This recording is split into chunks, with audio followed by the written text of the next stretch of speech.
Mesdames, Messieurs, bonsoir. Nous l'avons retrouvé, ce navigateur fou qui est en train de nous prouver que l'exploit gratuit existe encore et que l'aventure est toujours au pas de la porte, même en 80.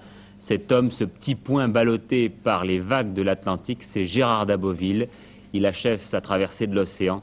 Déjà à plus de 5000 km à la rame et à la rame seulement, ne reste plus qu'une centaine de kilomètres environ, les plus durs peut-être parce que les vents du sud-ouest l'empêchent pour le moment d'avancer. Il a même dû installer son ancre flottante. Actuellement, vous le voyez donc, il se trouve ici à 72 km d'Ouessant, à 117 de Brest. Malheureusement, le vent du sud-ouest le pousse pour l'instant vers l'Angleterre. Il a donc pour cela installé son ancre flottante qui lui permet de ne dériver que très peu. C'est François Cornet qui est le premier journaliste à l'avoir localisé, retrouvé et interviewé grâce à la Marine nationale et à l'aéronavale. Ce matin sur la base aéronavale de Lambay Way avec l'équipage d'un breguet atlantique. Il est 9 heures. Mission, patrouille de surveillance de routine, au cours de laquelle nous allons essayer avec les hommes de la 24F de repérer le canot de Gérard d'Aboville.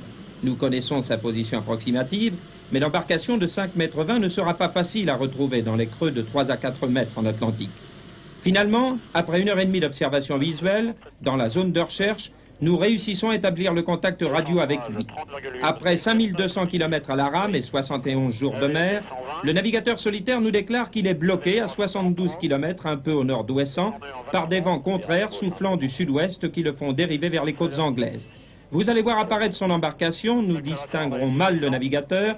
Nous allons pourtant le survoler à 30 mètres d'altitude, mais à 280 km/h pour ne pas décrocher. Écoutez Gérard d'Aboville. Avec le temps qu'il fait maintenant, je vais être obligé de mettre sur encre flottante. Sinon, avec ce coup de vent de sud, je risque de toucher plutôt les côtes anglaises. Et alors, donc je vais mettre sur encre flottante sans doute maintenant, et puis je vais attendre que le vent vire à l'ouest ou au nord-ouest. C'est-à-dire que je vais certainement perdre au moins 12 heures maintenant, à vous. Est-ce que vous vous sentez en forme? Oh oui, impeccable, je dois être en meilleure forme qu'au départ, à vous. Et que ressentez-vous à l'approche des côtes? Pas grand-chose. Comment se passe la vie à bord? Est-ce que vous pourriez nous raconter quelques anecdotes? Oui, la vie à bord, je vous parle d'abord d'une journée normale.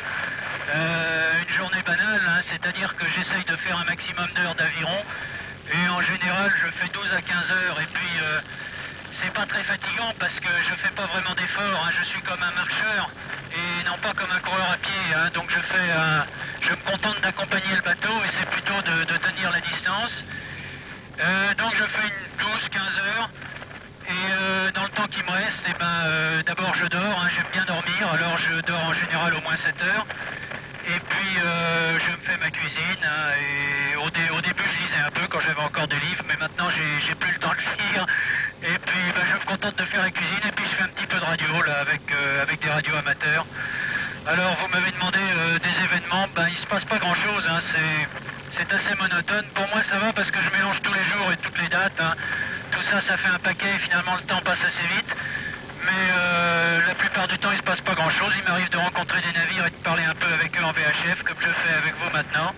Et Gérard, pourquoi avoir entrepris de traverser l'Atlantique à la rame? Vous savez, au départ, je me suis intéressé à ça plutôt sur un plan technique, parce que j'avais constaté que les précédentes traversées avaient été faites avec des bateaux qui n'étaient pas faits pour ça et qui étaient plus ou moins adaptés.